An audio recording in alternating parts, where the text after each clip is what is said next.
Move that. Whoops. Up.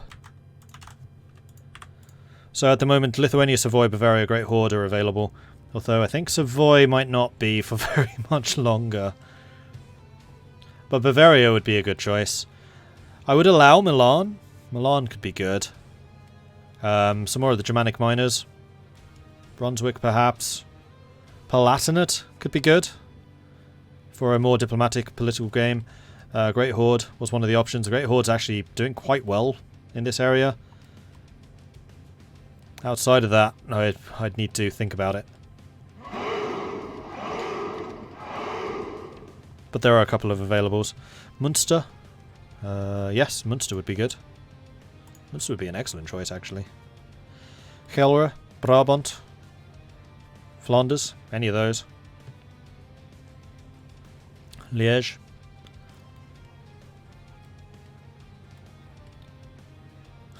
Livonian Order if you really want to challenge.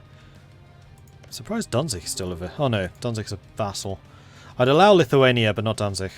And Lithuania is also available. Lithuania I think would be a really interesting one. Although if we get a Lithuania, I'll need to rejig Poland and Lithuania's goals. Because at the moment they're done from the perspective of the Commonwealth. I think Bavaria and the Great Horde would be the most interesting.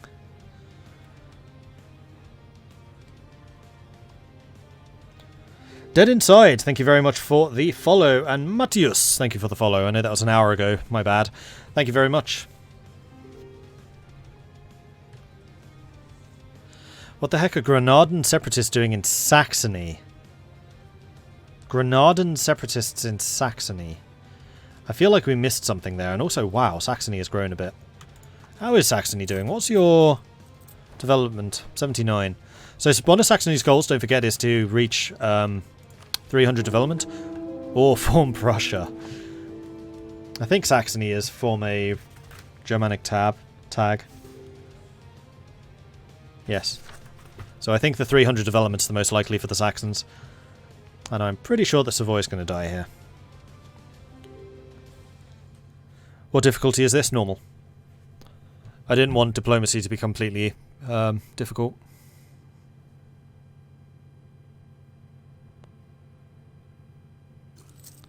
How's Ethiopia doing? Because we know that Ethiopia went on a massive expansion spree.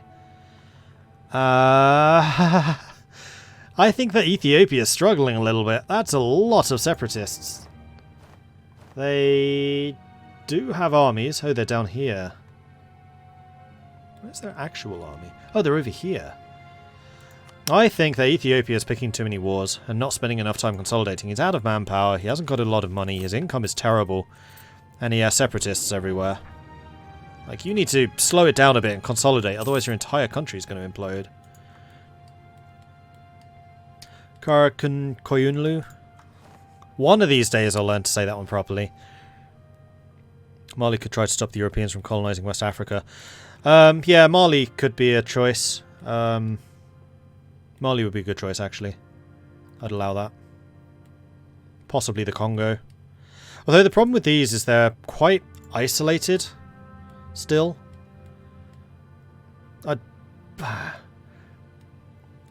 I'd possibly allow Timurids, though I'm probably more likely to start going into India. Yeah, I'd allow Mali. Mali would be an interesting one.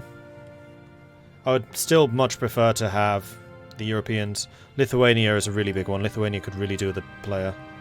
And probably the Golden Horde, the Great Horde as well. I'd like to put some more enemies in the area of Muscovy. Hey, Redcoat in the crowd. Granada and separatists in Saxony. Well, I guess they wanted to separate from Granada by getting as far away as possible. I mean, I'm a little bit surprised that Granada still exists. It's still here.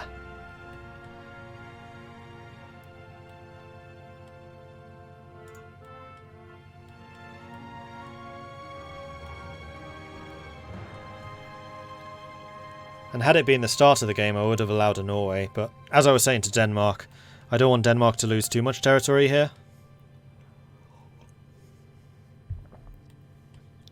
Ethiopia is tricky. You have to expand aggressively but cautiously because you don't have the money or the manpower to deal with a lot of rebels and war simultaneously, which is the problem that he's coming up against here. I mean, Ethiopia could certainly go for rebels, not rebels, mercenaries. He's only taken the one loan. He's not losing a huge amount of money.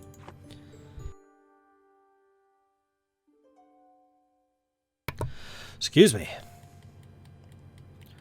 Brittany for another colonial power. I suspect Brittany would be too dangerous to France right here.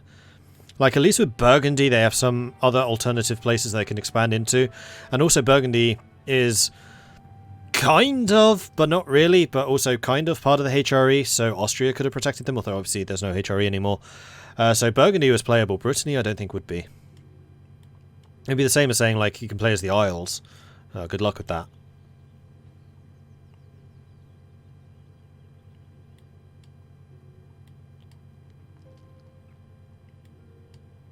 I really hope Hungary turns up next week. Okay, so yeah, that was one of the things I wanted to talk about when we were talking to Holy Victor from Denmark, is the Hungarian war is over, and they only actually lost 5 provinces. Like, Hungary is still absolutely in a place where they can continue fighting. They lost Hont, which is the gold mine. That's one of their really big objectives. So Hungary would have reason for conflict with Poland. But having only lost 3 provinces to the Ottomans and 2 provinces to Poland, still playable, 100%. So I really do hope that J-Beans will be here next week to play as the Hungarians and bring them back. But we have a player war. Player war. Portugal is currently fighting against Genoa. So we have Aragon and Portugal declaring war on Genoa, combined with Lithuania, Poland, Carcaniulu, and a couple of minors. What is this war over? The Aragonese humiliation of Genoa. So what is Aragon trying to get out of this? Are we playing on 1.28? Whatever the most recent is. But you'd have to join us next week, Red Storm, because I'd have to create goals for you.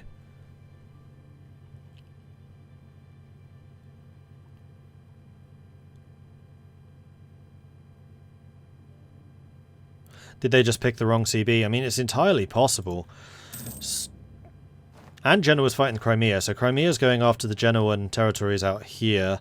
And that's where all the Genoa's troops are, so this might be why Aragon's gone after Genoa, seeing that we're at war with Crimea, seeing that their armies were away at the moment. Although they're going to be up against a lot of big allies. I mean, Poland, Lithuania, and QQ could definitely cause them some problems. I mean, Aragon and Portugal are significantly outnumbered. In terms of galleys, I mean, it's close enough, but then Aragon has huge galley bonuses. Does Genoa have any yet? Genoa is entirely trade efficiency and interest, so no. They do have plutocratic, so their armies are going to be a bit stronger, but armies are already landing. Although Genoa is a level 3 fort, so you'll need 9,000 men. These 6,000 will not be enough. And here's the first naval battle. Oh no, this is Crimea versus Genoa. So 5 galleys against 7. If Genoa could steal some of these galleys, they do have an admiral in charge. 2.2 morale versus 2.3. 30 width, although that's irrelevant. And also they just have more ships. And yes, they are definitely starting to sink some. What is Genoa's naval doctrine? Genoa's naval doctrine is galley combat ability, which is a good choice in the Mediterranean. So it does look like the Genoese galleys are going to win. It doesn't look like they're losing any. And they in fact gained a transport, I think. So it does look like Genoa's going to take Crimea out. Did this... this is Genoa's conquest of Crimea. So Genoa doing something which is very interesting, which I never do. Usually when I play Genoa, I sell this stuff. Like, this is... It doesn't make you much money. There's not a huge amount of trade coming through here, because it goes through Constantinople, and the Ottomans just gobble it all up. So it's really not the best trade route. You really want to go for Alexandria as Genoa. So the fact that he's trying to expand out here so much... I'm not sure why he's doing it. We might want to talk to him about that later. Genoa is now at war with Florence. Florence has also jumped in. Everyone has seen that Genoa is going after them. Freeland. You're asking what Freeland was? It is a trade city.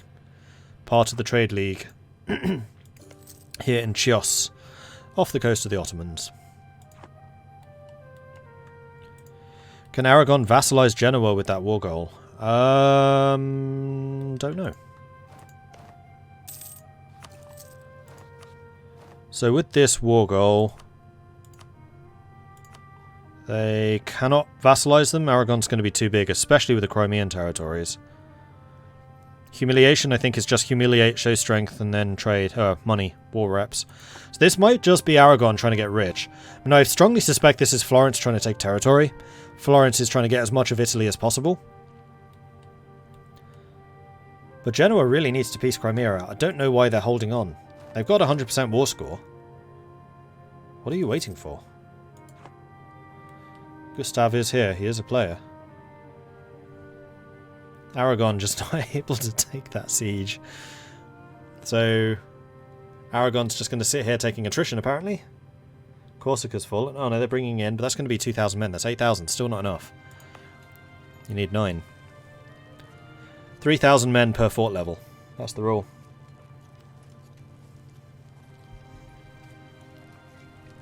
Might not be willing to take territory in case the other war demand return provinces. Possibly, but then he could bring his troops over. Genoa's pieced out with Florence. And with Crimea, so there goes the Crimea. And Genoa has just grown quite significantly. And now Genoa's got 23,000 men over there against Aragon's 8. I mean, they're going to struggle to land because Aragon does have the larger navy. 14 galleys against 11, but Genoa could very easily build more. They have the whole of the Crimea they can build ships in. Genoa is transferring occupations to Theodoro, which is a march, Genoese march. So Theodoro is basically being left to protect the Genoese territories over here. What did Florence get out of that? I'm not sure. Money. They have quite a lot of cash. And I doubt that was all raised themselves. The other question is, have you started trying to build up your 100 development province yet? And if so, where? Siena, maybe? 20? I think it's Florence. He's trying to build Florence up to be a 100 development. So one of Florence's goals is to have a 100 development province. They took Lucca. Yes, they did. This was a Genoese core. Okay. So Florence grabbing a little bit of territory there. And upsetting the Pope in the meantime. And Mantua. And Genoa. And Savoy. Yeah, there's a couple of places that could join the coalition against Genoa now. Oh, sorry, against Florence. They took Albenga, but they still can't take the capital.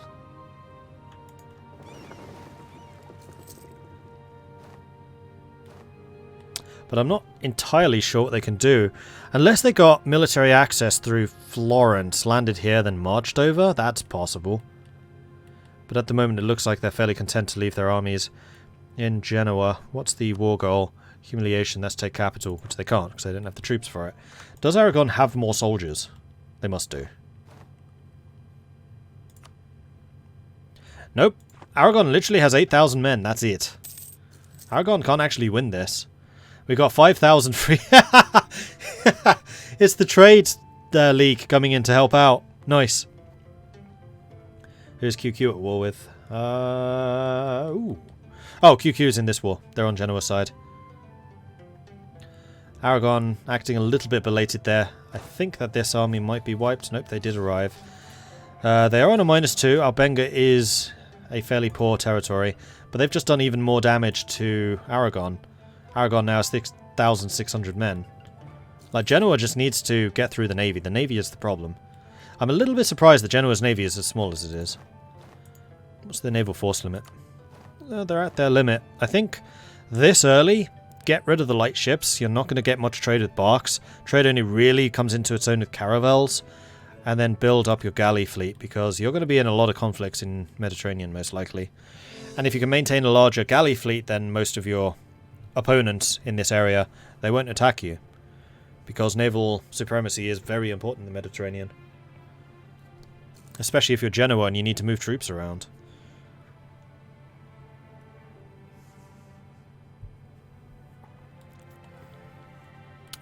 Oh dear. Poland's in this too.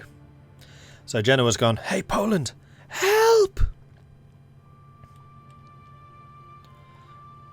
Is this Poland, Lithuania? Nope, that's just Poland and Poland.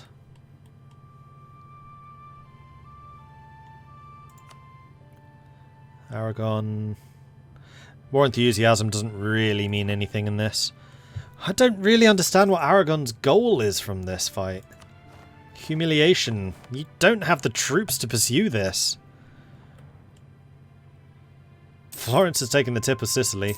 Florence is expanding nicely. Like, Val is dangerous in his own way. He's definitely not like the military genius that Helson is. But Val is really good at the strategic level stuff. Alright, Aragon's taking a bunch of loans. 25 loans, Aragon. Really? I suspect that's what it was. They're trying to make some money. And they're trying to get it from Genoa. Probably not realizing that Genoa's just given all of their money to Florence. Genoa's stability just fixed. In fact, you don't have any loans, so Florence didn't take money. They just took that one province. Okay, here come the Poles. Although, where's the rest of them? There were 20,000. Oh, there they are. I think I would have allowed those to merge together. So this is 3.2 against 3.9. Aragon's on the -1 because this is fort which they have not been able to take. And Aragon is getting smushed. And I don't think Aragon's going to be able to run anywhere except for Albenga. So as long as you chase into Albenga, that's a stack wipe right there. They might... Okay, they can make it all the way home. So we switch over to Aragon. We can take a look at where they are retreating to. And yeah, they're going all the way back to Aragon. Aragon's recruiting a couple of mercenaries to try and stay in this fight, but I don't think they're going to be able to do very much here. And I suspect that Aragon is planning to go bankrupt again after this war. I don't think it's going to be the first time. 26 loans. Peace with Genoa, offered and accepted. I suspect that was just a white peace. Genoa just doesn't want to. So will these mercenaries stick around? Guessing they're mercs. They are mercs. They apparently will. What are you doing, Aragon? It's a very interesting style he's developed. Losing Sardinia, losing Sicily. Naples getting independence is fair enough. Naples is a player, so you don't really want to deal with that. And then going this heavily into debt? For what? He didn't. It was a free. They didn't do anything. He messed up. Aragon didn't know you couldn't claim land from a humiliation CB. Oh. And then Poland marched over and killed him. And he's like, "Okay, I'm done." Fair enough. And not just that, but he attacked Genoa with 8,000 men, and you need 9,000 to siege it. Yeah, it was. And apparently, it was over. Apparently, Genoa had offered to sell him Corsica, and he didn't sell it to him, so he declared war on him to get it, and he didn't know that he couldn't do it that way. Okay. Yeah, Aragon's definitely done some interesting things here. It's one of the most bizarre wars. Yeah. And we're just sitting there laughing at it. I'm like, okay. And it was over 60 ducats. Well, I mean, I don't want to spoil anything, but I'm showing Twitch right now why that's hilarious. Okay, so yes. Twitch, yep, you're seeing that? Okay. So, what happened with Hungary? Only 5 provinces. Oh, because I released Moldavia as well, and then gave 2 provinces to Poland. Mm-hmm. So, yeah, I saw Poland's taking the gold mine, so when J Beans comes back next week, he needs to get that back. That's one of his goals. I didn't know that. Yeah, he has to build that up to 30 production to make it like the biggest gold mine. So I think you jinxed me because that's 112 still fucking alive and I can't kill him. So I have pretender rebels that I'm letting siege down my entire country so I can replace it. They're in Constantinople now, right? Yeah. Once that falls, I think it's over for him. Yeah, and since the pretender rebels is a 655, I'm okay with this. Well, I saw France doing something interesting earlier. They purposefully removed all of their aristocrats, forming something like 150,000 rebels in France at one point. Yeah, I saw that. Which had me slightly concerned. I mean, I understand why he did it now. He's trying to flip all the estates so that he could do them himself. But I was like, that's 150,000 rebels, and you're sitting there with like 20,000 men. What are you going to do about... Oh, you just capitulated. Okay. Yeah, which gives them all like 25% autonomy or something like that. It's a bold move. I've been doing mine slowly. Mm-hmm. You know, once every, couple 5 years, I remove one and move it around. But I guess France really wanted to remove the nobility. I mean, France with a strong nobility, that has absolutely no history. I don't think that's ever going to cause problems. And I really think when Paradox made this game, they literally put a map of the country out there and threw darts to see what estate got what. Yeah, possibly. I mean, the burghers are usually quite good, so this is probably just a script saying if this province has more than this trade power, burghers, if it has more than this manpower, nobles, if anything else, clergy.